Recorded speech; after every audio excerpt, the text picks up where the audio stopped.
Hey there, Mike Embree with Sibcy Cline Realtors here, and welcome to Open Book Realtor, the channel where we go over some insights to help you be more successful when you buy and sell, but most importantly, give you the reality of real estate.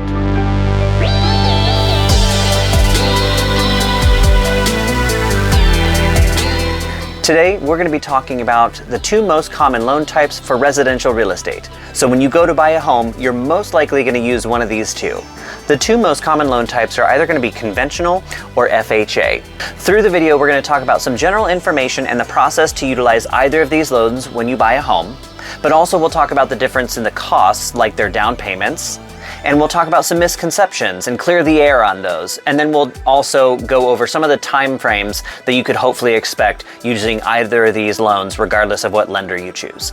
But before we get into that, please remember that I am a licensed realtor in the state of Ohio, so none of this should be taken as explicit instruction, but more for some fun, general education and insight, so always consult your local professionals or attorneys with contract and process questions. If you're looking to buy or sell real estate in the Dayton, Ohio areas, I would love to work with you. If not, don't worry though, I am a relocation specialist with the leading real estate companies of the world, specializing in the best connections for buyers and sellers in the entire world. I'm local and global, so please make sure that you subscribe and leave me a like and a comment of where you are and your general real estate needs, and I would be happy to make a top-notch connection to the best agents in your area. All of my information, along with contact information, are going to be in the description, so with all that out of the way, let's get into it. The general process for either of these loan types is going to be relatively the same. Really, any loan type that you choose, the process is similar. But when I talk about the process as far as the loan is concerned, we're not talking about the full purchase process from start to finish. We're more just associating ourselves with the process of the loan, so you kind of know the familiarity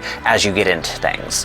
Whenever we talk about the process for anything on this channel or in any videos about loan types in particular, we want to make sure we understand our vocabulary. So I'm going to breeze through some of these, get right through them so we can get to the good stuff, but make sure that you do reference your local professionals and local loan officers who can give you more insight to what these terms might mean in your particular region. So when we talk about your down payment, that's going to be the percentage of the purchase price that you are coming to the table in order to be allowed to purchase that loan based on the loan type.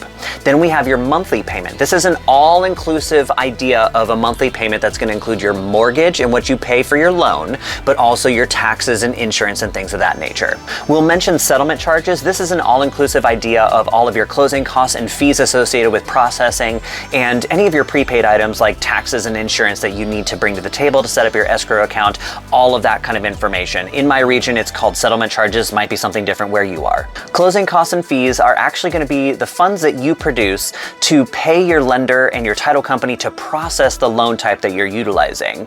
In general, this is about 3 to 4% of the purchase price to be expected, so maybe plan for 4% to be on the safe side, but it will cap eventually as you get higher in price point. So again, reference your local professionals. You'll hear a term used called PMI, or private mortgage insurance. This is an extra fee that is associated with your monthly payment based on how much you owe on your loan, or the loan type in general may require this particular fee to be on the monthly payment, or other loan types might not require it at all. You'll hear people talk about underwriting. These are departments within either the lender themselves or other departments that might be third party that are responsible for processing and approving or denying your documents, your financial information, and so on and so forth to hopefully get you approved for the loan. You'll also hear lenders and realtors talk about the word appraisal. This is when the lender hires a third party entity to come into the home and assess its safety and habitability, along with making sure that the price is appropriate. The main focus for the appraisal is to make sure that it is paying attention to your safety, sanitation, and security within the home.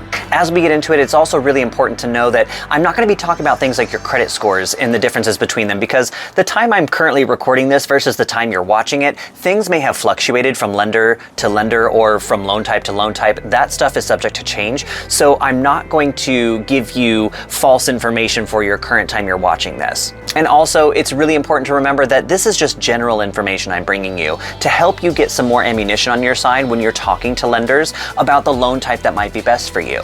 So there are going to be some extra things that we could, nosedive for hours at a time, but I'm not going to do that. I'm going to leave that up to your loan officer. Okay, so conventional loans. These are the most commonly used loan types when people are purchasing a home.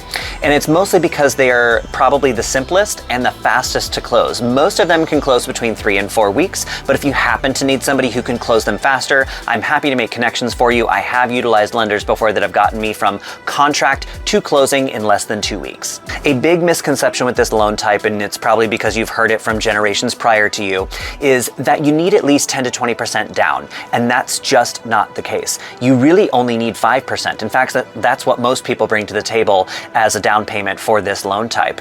But depending on your particular situation, you may actually qualify for the lender to be able to offer you a particular minimum of only 3% down payment on this loan type. For a conventional loan, depending on the amount that you put down, you'll have PMI or private mortgage insurance as a part of your extra fees to your monthly payment on this loan type. However, it will fall off once your loan to value reaches 80%, which that means once you owe 80% of what it's valued at, that private mortgage insurance will fall off automatically usually. So it can come in handy to put a little bit more down on this. So if you do happen to have the ability to put 20% down on a conventional loan, that means right off the bat, you won't be having private mortgage insurance as a part of your monthly payment. Another misconception to a conventional loan is that it's an easier appraisal. And that's really not the case. They just don't have quite as many specific items to look out for as a federal loan may require. So the appraiser, their job is to make sure that it is a safe and habitable home for you. So there are still circumstances or times where a conventional loan's appraisal might require some work to be done because it's just not safe in the eyes of the appraiser. A lot of this is up to their discretion. If you do utilize a conventional loan for a home purchase, you can actually request that the seller contribute up to 3% of the purchase price for any of your out-of-pocket expenses or extra fees like your settlement charges, your prepaid items like taxes, insurance, or maybe even excess funds to purchase points to pull down your rate to make your monthly payment a little bit more affordable, things of that nature. You can allow the seller to contribute up to 3% of your purchase price of the home. So let's do a quick summary. Let's say that you purchase a home at $200,000 using a conventional loan, typically at their 5% down payment. That's going to be $10,000 as a down payment. Then you have your closing costs, usually between 3 and 4%. Let's plan for 4 just to be on the safe side, and that's $8,000. Then you have your 2.5% that most lenders are going to hopefully estimate for you to be your prepaids, like your taxes and insurance, etc., to have your escrow account set up properly. All of that is going to total around $23,000 as your total out-of-pockets as an estimation for you to be able to close on this loan. But let's say you do get the seller to contribute the full 3% towards your out-of-pocket expenses or what have you. That's going to be an extra $6,000 of savings for you. So your total out-of-pocket will be about $17,000 to be able to purchase this $200,000 home with a conventional loan. All right, now we're going to talk about FHA loans. FHA loans are a federal loan, so that does mean it's basically the same process to purchase utilizing this loan, except for there's some more checks and balances that are necessary and more departments that have to underwrite your file to get it approved. An FHA loan generally takes a little bit longer to close because of the extra steps that are necessary to underwrite and process everything, but also there tends to be a little bit more of a picky appraisal. The time frame for this one that most lenders do request is 5 to 6 weeks to be on the safe side. However, I have absolutely utilized lenders that have the capability of having the contract to close be only about 2 to 3 weeks. So if you do happen to need that speed, let me know. I'll make the connections for you. But that actually brings me to one of the big misconceptions about an FHA loan is that it's too difficult to process because of the appraisal being too harsh. And that's really just not the case. There are some extra steps to it. So if you have a good lender, they're going to start approving all of your documents as far ahead of time as possible, hopefully before you even go into contract. That way everything stays smooth. And if you have a really good realtor on your side when you're showing homes, they're going to be on the lookout for some of these items that tend to come up for appraisals or tend to get flagged as items to be addressed or have to be repaired prior to close. So a good realtor not only will keep their eye out for you and point them out to you to avoid them, but they also might be able to find the creative solutions of having the seller get them done ahead of time before the appraisal even happens. Therefore, it's a smooth sale and a smooth process to get to closing.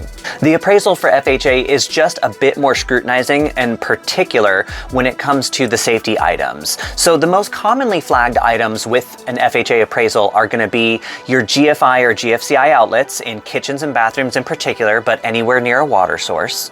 Then you have some peeling or chipping paint on the interior or the exterior. And then we also have handrails for staircases. Those are generally the most requested or flagged items that an appraiser is going to be particularly on the look for when you're utilizing an FHA loan. There's one extra piece to the inspections though that you'll need for this loan type to go through, and that's your WDI, your wood destroying insect inspection, otherwise known as a termite inspection. And if there happens to be any damage from that or the presence of anything like that, it will be required to be addressed, treated, or taken care of prior to closing, that the appraiser may have to go back out, assess that it was done properly in order to allow your file to be approved and close. An FHA loan only needs a 3.5% down payment, but keep in mind your PMI or private mortgage insurance is not going to fall off on this one, even if you pay it below the 80% value in comparison to a conventional loan. PMI or private mortgage insurance will always be on your FHA monthly payment. So it's really important to keep an eye on your value and what's going on in your marketplace. So utilize the link in the description and sign up for a monthly, update on what's going on in your area. It uses very comprehensive local information like your county records, etc., to make sure that you are keeping an eye on your value. So if your value has increased, you may be able to talk to your loan officer down the road and refinance for what you owe if it ends up being below 80% of the value of your home. That way you can refinance to a conventional loan and knock that PMI off your monthly payment. On an FHA loan, you can actually request the seller to contribute up to 6% of your contract price to go towards some of your out-of-pocket expenses or your settlement charges or buy points or something to that effect. Okay, let's do a quick summary utilizing an FHA loan on the same home. So let's say you purchase a home for $200,000 with an FHA loan. Your down payment is going to be about 3.5%, which is $7,000. Again, your closing costs, let's estimate them at 4%. Which is going to be another $8,000. Then we have your 2.5% for your prepaids, your taxes and insurance and things of that nature, for a total out of pocket of $20,000. However, let's say we do get the seller to contribute the maximum 6% towards your out of pockets. That means that you'll get a savings of $12,000 for an estimated total out of pocket of only $8,000 utilizing an FHA loan for a $200,000 purchase. Okay, there you go. That's the difference between a conventional loan and an FHA loan when you're utilizing a lender and you're making a home purchase. Those are general differences, of course. There are some that are very in-depth. So if you have more questions, please put them in the comment. Let me know where you're at and what I can do to help you. I am happy to make connections to any loan officers and realtors in your area that can help guide you to the loan choice that's going to be best for you when you're purchasing your home. All right, everyone, take care. We'll see you next time.